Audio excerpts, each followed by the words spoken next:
Hey, what's up YouTube? I wanted to make an updated version of how to do a handstand, not on the parallel bars, but strictly on the ground if you had a flat surface. So let's hop right into it. We're gonna take 5 easy steps to do a handstand.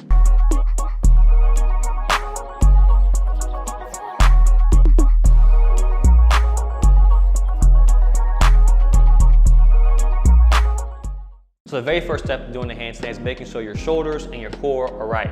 That does not mean having nice abs or nice bulging shoulders. It means having functional shoulders and strong core. So as I always mention, it's easy to get abs if you diet, but having a stronger core means something completely different. So to do that, this small exercise we're gonna use, it's gonna help develop our shoulders and our core so we can actually be able to hold ourselves up when we go into a handstand. So the first one is getting on the ground doing this.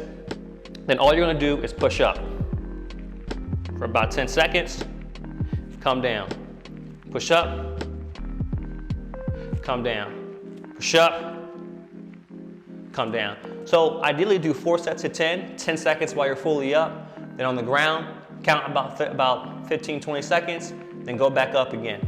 This is really gonna help your shoulders get used to bearing weight, not from overhead movements, but actually, being able to bear body weight. The next thing is same exact thing, same exact position, but we're gonna focus on our core. So put your hands almost where your knees are, and then all you're gonna do is simply lift up. So it is a modified L sit, whereas we're not lifting ourselves up like this and doing a L sit, but we're putting on the shoulders right here and we're lifting our legs up.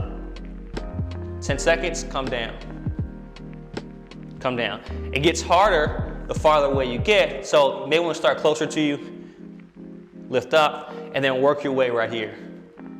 All right, to a point where you're an expert and you're like this. All right, so that's the first thing. So that's step one, making sure your core and your shoulders are developed so you actually can bear weight and be able to hold yourself up. So the next one is just getting used to you being up in the air. I think in yoga they call it the crow's pose. Ideally, you want to put your knees on the back of your triceps, and it's just going to help you getting used to being in the air. And this is what it looks like right here. So we're here, and we're holding, head up, lifting up. That's all we're doing.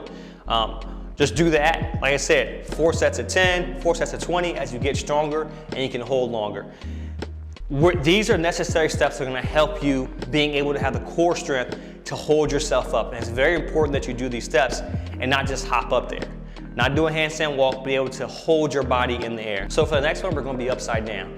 But we're not gonna be just using our hands, we're gonna use our head with it. This is gonna help us get used to being upside down and develop, once again, core strength to actually push up and do a handstand. So I'll show you a quick headstand right here. And once again, same scenario, 4 sets of 10. You're here, and then you're up. So that's step 3. Just being able to be upside down is going to help you develop core strength and shoulder strength so you actually can push yourself up and do a handstand. So once again, 4 sets of 20 seconds, 4 sets, do that. Remember, these are progressions that are gonna help you. Now, the next one is actually getting on the wall and doing a handstand. So step 4 is actually gonna be you doing a handstand, but supported on the wall. So once you get your hands in the right position, understand this. If you need somebody to help support you, put your legs up, you are not ready to do a handstand. So if you can kick yourself up to the wall, and you may bang the wall, that's okay, but kick yourself up to the wall and just hold there, right? Hold a handstand and just hang out there. Hang out there, get used to being upside down, develop that core strength, develop that shoulder strength, so you actually bear that weight of you hanging upside down, doing a handstand without supporting the wall. So do this, once again, 4 sets of 10, 4 sets of 20, as much as you can. Do it safely, don't try to be a hero and do it all at once. Do it safely, then come back down. Now, if you really want to develop some strength in your core and your shoulders, you can do push-ups with it. So if you do push-ups with it, it really helps you develop strength in your core and your shoulders so you can have a real smooth, clean handstand. The last step is just simply doing a handstand, putting everything we learned all together. Once again, it's going to take time, and do it safely so you're not just going out there being a hero and then you snap your back. The idea is to come from a crow's pose simply into a handstand. So here,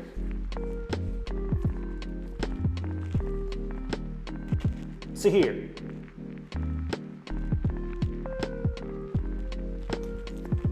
And that's how you do a handstand. Simple stuff to doing a handstand. It's going to take time to evolve.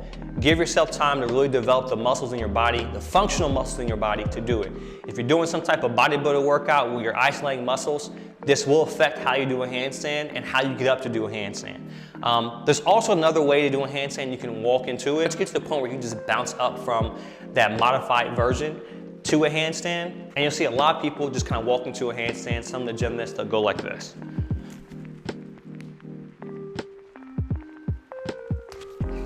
So give yourself time to develop some of these steps you already may have down pat.